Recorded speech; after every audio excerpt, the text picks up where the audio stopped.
ഇബാദത്തിലായി കഴിഞ്ഞുകൂടിയ അതീവ സൗന്ദര്യമുള്ള വനിതയായിരുന്നു സയ്യിദത്തുനാ ബീവി സൗദ റളിയല്ലാഹു അൻഹാ.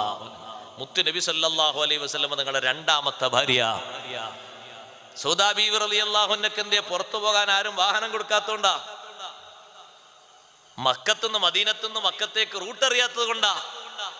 സഹായികൾ ആരെയും കിട്ടാഞ്ഞിട്ടാ? സഹോദരിമാരോട് പറയട്ടെ, കുനുകുനേനയുള്ള ഉംറ വേണ്ട. ഇപ്പുറത്ത് മുസീബത്തിന്റെ ബാബ് വേറെ തുറന്നിട്ടുണ്ട്. അള്ളാഹു കാത്തുരക്ഷിക്കട്ടെ.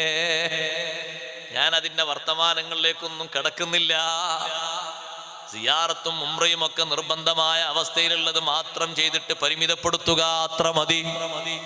കുനുകുനേന വേണ്ട. നിർബന്ധ ബാധ്യതകൾ വേറെ കിടക്കുന്നതൊക്കെ വീട്ടുക.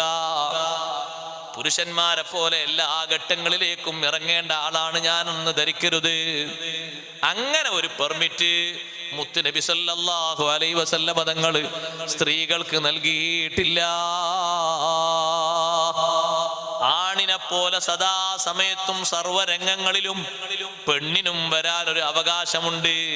അത് ഫെമിനിസ്റ്റുകളുടെ വാദമാണ്. ഇന്ത്യയിലും ഫെമിനിസത്തിന്റെ ഒരു വാദമാണത്.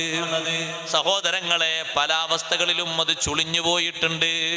അവരാ വാദങ്ങൾ കൊട്ടിയടക്കപ്പെടേണ്ടി വന്നിട്ടുണ്ട്. ഞാനത് വിശദമായി പറയുന്നില്ല. നബി സല്ലല്ലാഹു അലൈഹി വസല്ലം തങ്ങളുടെ പത്നിമാരും അവിടുത്തെ പെൺമക്കളും അവിടുത്തെ പേരക്കുട്ടികളും മദീന പള്ളി തൊട്ടടുത്തുണ്ടായിട്ടും ഒന്ന് കാലെടുത്ത് വെച്ചാൽ ആ പള്ളിയിലെ സൊഫിലേക്ക് എത്താം. അവർക്ക് വേണ്ടി വേറെ സ്ഥലം തന്നെ സ്വഹാബത്ത് ഒഴിഞ്ഞു കൊടുക്കും. പക്ഷേ പുറപ്പെട്ടു പോയിട്ടില്ല. ഒരൊറ്റ പെണ്ണും പോയിട്ടില്ല.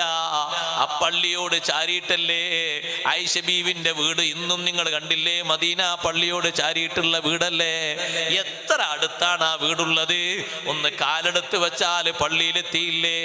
മുത്ത് നബി സല്ലല്ലാഹു അലൈഹി വസല്ലം കിടക്കുന്ന വീടല്ലേ ആയിഷ ബീവി താമസിച്ച വീട്? 40 ചില്ലാനം കൊല്ലം താമസിച്ചിട്ടും ഒരിക്കൽ പോലും ഇറങ്ങി പുറപ്പെട്ടിട്ടില്ല. സുബ്ഹാനല്ലാഹ്. ആ ആയിഷ ബീവി റളിയല്ലാഹു അൻഹ ചന്തക്ക് പോയോ? ആയിഷ ബീവി റളിയല്ലാഹു അൻഹ കച്ചവടത്തിന് പോയോ? എന്താലേ, ഒക്കെ പെർമിറ്റ് അല്ലേ? ഒക്കെ സുഖല്ലേ? ഒക്കെ സുന്ദരല്ലേ? എല്ലാ അടയാളങ്ങളും ഇനി കാണാനൊന്നും ബാക്കിയില്ല. എന്താ ബാക്കിയുള്ളത്? എന്താ ബാക്കിയുള്ളത്?